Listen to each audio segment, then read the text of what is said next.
It's the Happy Families podcast. It's the podcast for the time-poor parent who just wants answers now. Researchers think that somewhere around the age of 9 or 10 is where kids get good at regulating their emotions. This is an 11-year-old. He's only just getting a handle on it. And when things blow, he's got that temperament anyway.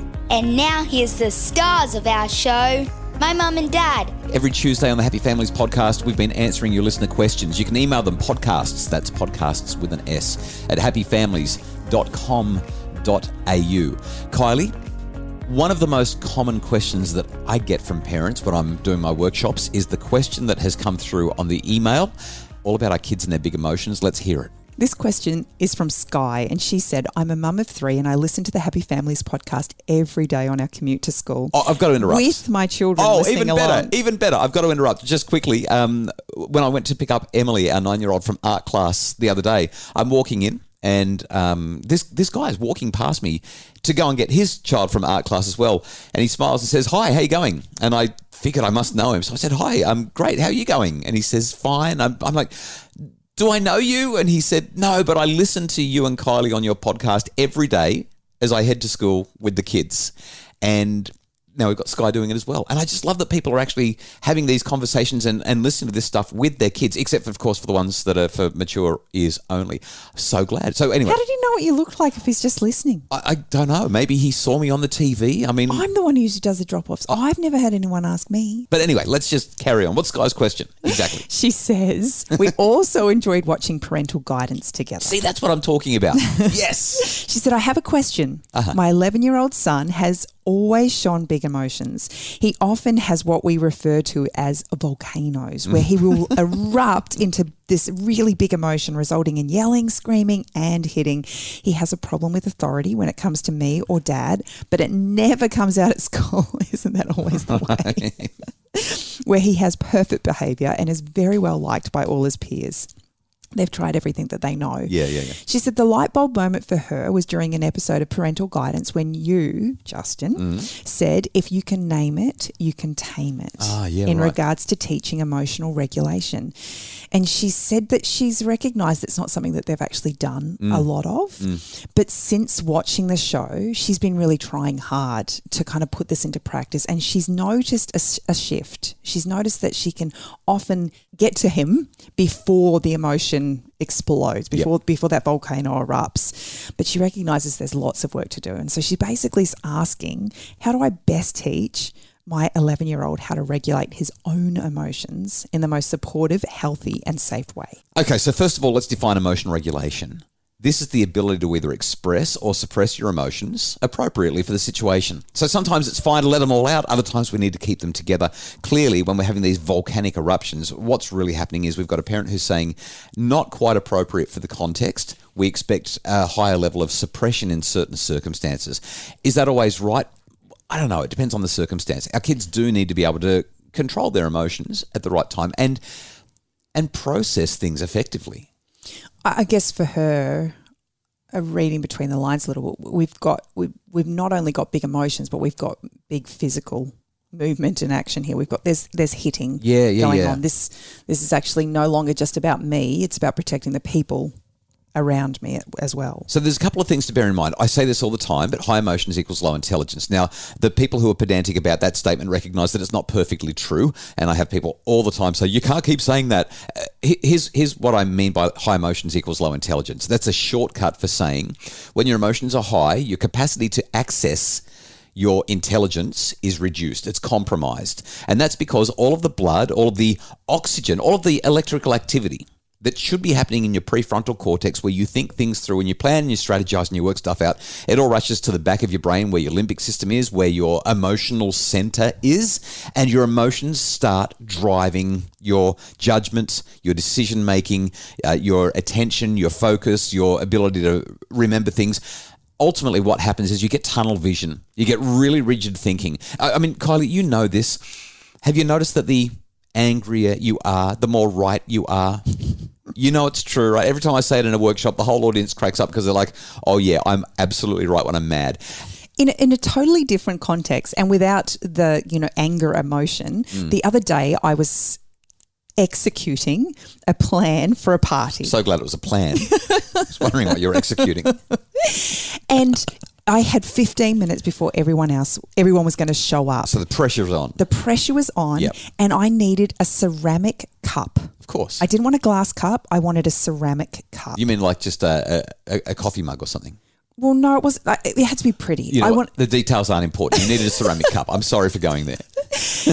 And for the life of me, I knew I had one. Right. I just could not think where on earth it was or what it was. I didn't even know. I didn't have a picture of what it was. I knew I had it. Yeah. I knew I've seen one in the house somewhere, but I could not think. High emotions, low intelligence. And it's that simple. Yeah. My emotions were so heightened in that moment that I could not, for the life of me, go there. And it wasn't until after the party, I walked into my bedroom, into the walk-in wardrobe, and there she was. Right. Just sitting right there. She wasn't even hidden. Another example is exam stress, right? You sit down, you have no idea what the answer is, but you know that you know it. As soon as you walk out of the exam and the stress is gone, you remember the answers. That's what we're talking about, high emotions, low intelligence. I mean, you could actually do an emotion. You could do an IQ test when you're emotional and you will score 10, 15 points lower. That's what emotions do to our brain. All the blood, all the electrical activity goes to a different part of the brain that does not help us to access the stuff. Let me ask you another question though.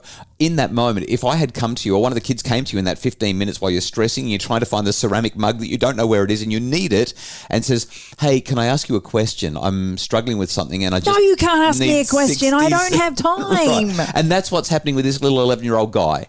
The emotions hit, he gets myopic with his emotions, and it's just rigid thinking, and you can't shift anybody when they're like that. The problem is emotions are contagious, right? We catch, if not the emotion, we catch the energy of the emotion.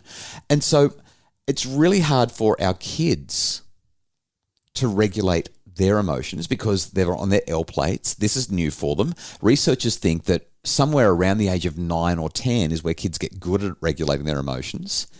This is an 11-year-old. He's only just getting a handle on it.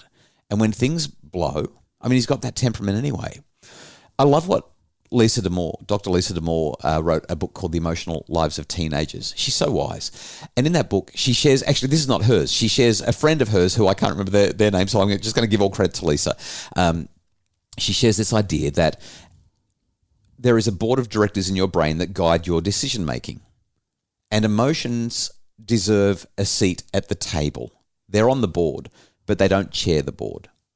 And our job is to explain this to our kids and let them know when you're emotional, it's okay for the emotions to be there, even the ones that we find inconvenient and difficult. But your emotions aren't supposed to be driving the decisions you're making. They're providing some useful information to the rest of the board, but we've got to bring the front of your brain. That's the chairman of the board. We've got to bring that back online. And sometimes emotions are so big that they keep on telling the chairman of the board to sit down and be quiet and listen to me. And that doesn't help. The chairman of the board has to actually stand up and say, emotions, I know you're strong. I know you're feeling this, but let's take the advice and work on this together. A few days ago, we had a family meeting. Yes. And we called everybody together, and Miss Nine had decided she wanted to go to her friend's place. She did not want to be involved in this family meeting. And all of a sudden, the emotions exploded. She was screaming at the top of her lungs. Volcanic, I would even say. Literally, I hate family meetings. They're so boring. They don't do anything. Like, she lost it. Yeah, it was big. And I just had to sit down with her. I gave her a big cuddle and I said, as soon as we've finished, you can go and spend time with your friends, but we just need to have this conversation. It was so funny because she actually was the main contributor to our meeting. She was completely enveloped, but she just had to get to the point where her emotions weren't taking over. Now, there's a really interesting thing here. Sometimes we just need to let people have their emotions. Sometimes it's not worth trying to stop the emotion or cut the emotion out. Sometimes it's okay to just say, have your scream, have your shout, just carry on like a pork chop, that's fine. Just let it out, especially with younger kids. Even with babies, sometimes they just actually have to scream. You can pick them up and hold them and they scream. You put them down and they scream. You're exhausted. Sometimes you let them scream for 5 or 10 minutes and then they go to sleep or whatever. Now, am I advocating that we do that all the time? Of course not. But sometimes that's just what needs to happen.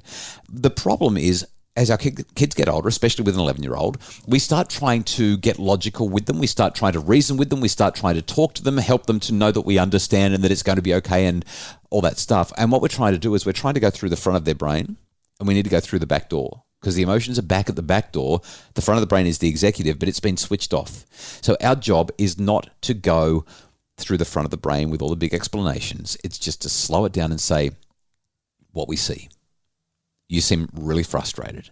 You hate it when this happens. Life doesn't feel fair right now. Your sister, you kind of wish she hadn't been born right now, don't you? Like, it's okay to say what they're feeling. It's not that you agree with them. You're just saying, I get it. That's how you feel. And what tends to happen, I mean, think about it from an adult to adult perspective. When you're having a bad day and I tell you to calm down, sit still and listen to me, Kylie. I'm your husband. I've got the PhD in psychology. If you would just listen to me, you wouldn't be in this situation. Let's talk it through. Do you ever look at me and say, oh, honey, you are so well educated and you do know so much. Why don't you share your wisdom with me? I need it. Have you ever done that? No, I might have said a few choice words and told you to go away. Yeah. Now, to be clear, we don't do coarse language in our family, but those choice words might have been, don't give me all that psychology rubbish. But when I say to you something along the lines of, honey, it's been horrible. Today's been so hard and you are so tired. And me being here feels good, but it also feels confusing and you're over it all. Do you ever look at me and say, stop giving me that psychology rubbish? Never. What do you do instead? I usually burst into tears and fall into your arms. That's right. And that then gives you an opportunity to just let the emotion out in a safe way. And what do I normally ask at that point?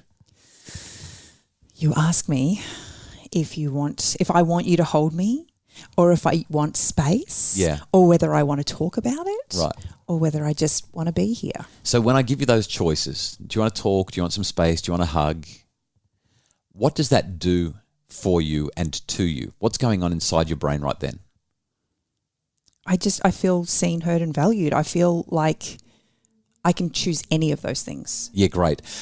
I'm going to add something here. I think that what you can also then do is, well, what it forces you to do is it forces you to step out of the emotion, because now you've got a decision to make. In other words, I'm re-engaging the top of your brain, the front of your brain. I've gone through the back door via the emotions, and now I'm squirreling my way all the way through to your forehead where your decision making is. And as I ask that question, you have to step away from the stuff that's troubling you so you can work out what you do want. And that's where the power of it is. So for Sky, it's the same process. I'm asking you about it, Kylie, but the process is the same. When you're having a big emotion, you don't try to fix everything. You don't try to make it all better. I mean, sometimes you do.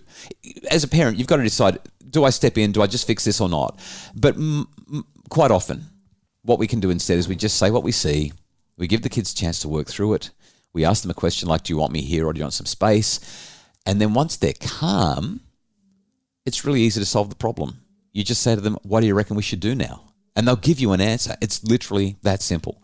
We really hope, Sky, that answers the question, that you find some value in that and it makes your family feel happier. If you'd like more information about what to do around this stuff, I really strongly would point you to my book. It's called 10 Things Every Parent Needs to Know.